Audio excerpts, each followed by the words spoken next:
Titan پنڈبی جس میں 5 ارب پتی ٹائٹینک جہاز کا ملبہ دیکھنے کے لیے سمندر کے اندر گئے تھے، وہ پانچوں کے پانچوں ہلاک ہو چکے ہیں۔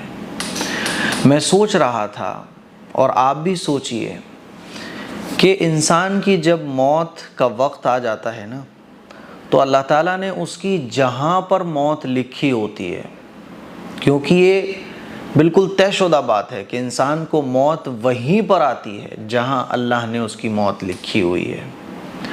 اور جب موت کا وقت قریب آ جاتا ہے نا، تو پھر جہاں پر آدمی کی موت لکھی ہوتی ہے وہاں آدمی خود چل کے جاتا ہے۔ اب اللہ نے ان لوگوں کی موت سمندر کے اندر رکھی تھی، تو 2 کروڑ روپے میں ایک آدمی کا ٹکٹ تھا، اس میں 2 کروڑ روپے۔ تو یہ 5 ارب پتی 2 کروڑ روپے خرچ کر کے، اور یہ اوشن گیٹ کی پنڈبی تھی جو کہ سگنیچر کرا لیتے ہیں کہ دیکھو جان کی ہماری ذمہ داری نہیں ہے، اگر کوئی ایکسیڈنٹ ہو گیا تو ہماری کوئی ذمہ داری نہیں ہوگی۔ تو پانچوں نے سگنیچر بھی کی اوشن گیٹ کے لیٹر پر کہ کوئی حادثہ ہو جاتا ہے تو اوشن گیٹ کمپنی اس کی ذمہ دار نہیں ہوگی۔ اور پھر 2 کروڑ روپے کا ٹکٹ لینے کے بعد یہ وہاں پہنچ گئے جہاں پر ان کو بنانے والے، ان کے مالک اور خالق نے ان کی موت کا وقت طے کر رکھا تھا، اور پانچوں کے پانچوں ہلاک ہو گئے۔ میرے عزیز بھائیوں، میری بہنوں، سوچ کر دیکھیے کہ کتنا خطرناک منظر ہوگا وہ، کہ جب یہ سمندر کے نیچے ہوں گے اور کروڑوں اربوں روپے ہونے کے باوجود بھی یہ سوچ رہے ہوں گے کہ کاش ہم کیسے ہی زمین پر پہنچ جائیں۔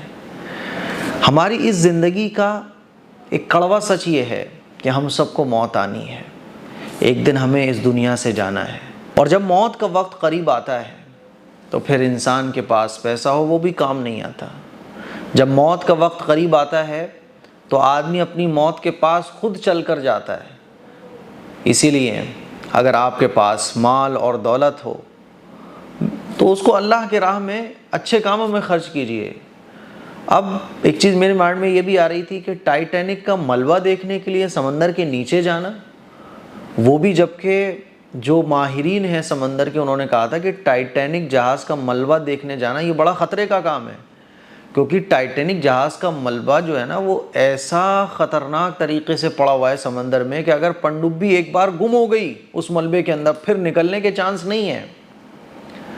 اور اس ملبے میں دیکھنے میں کیا رکھا ہوا ہے کہ ملبہ دیکھنے جاؤ آپ، وہ بھی 2 کروڑ روپے خرچ کر کے۔ اللہ نے اتنی بڑی کائنات بنا کے رکھی ہوئی ہے، تو ایسے رسک بھرے کام کیوں کرنا، جبکہ وہ جہاں ٹائٹینک کا ملبہ ہے نا وہ بہت خطرناک جگہ ہے، وہ سمندر کی بڑی خطرناک جگہوں میں شامل ہے وہ، لیکن کیا کر سکتے ہیں۔ اسی لیے اللہ نے آپ کو اگر پیسہ دیا ہے اس کو اچھے کاموں میں خرچ کیجئے۔ یہ فالتو کے شوق کے ملبہ دیکھنے جانا اور کچھ عجیب کرنا، ان چیزوں سے بچنے کی کوشش کیجئے۔ بہرحال میری دعا ہے کہ اللہ تعالیٰ ان کے گھر والوں کو، جو یہ 5 ارب پتی ہیں جن کا انتقال ہو گیا، جو ہلاک ہو گئے، پنڈبی کے بارے میں بتایا جا رہا ہے کہ وہ پھٹ گئی تھی، بعض لوگ بتا رہے ہیں وہ ٹائٹینک جہاز کے ملبے سے ٹکرا گئی تھی، اور ابھی خبریں تو ایسی بھی آ رہی ہیں کہ وہ ٹائٹینک جہاز کے پاس جو ٹکڑا ملا ہے نا وہ ٹائٹن پنڈبی کا، وہ پتہ نہیں کہ اسی پنڈبی کا ہے یا کسی اور کا ہے۔ خیر، ہمیں دعا کرنا چاہیے کہ اللہ تعالیٰ ان کے گھر والوں کو صبر عطا فرمائے، اور اللہ تعالیٰ ان کے گھر والوں کو بہترین بدلہ عطا فرمائے۔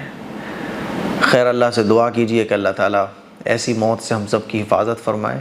موت آنے سے پہلے موت کی تیاری کر لیجئے، موت کا کچھ پتہ نہیں ہے، گھومنے جا رہے ہیں موت آ جائے نہیں معلوم، گاڑی چلا رہے ہیں موت آ جائے نہیں معلوم۔ اسی لیے ہمیشہ اللہ سے دعا کیجئے عافیت کی، اور دعا پڑھ کے ہی گھر سے نکلیے۔ السلام علیکم ورحمۃ اللہ وبرکاتہ۔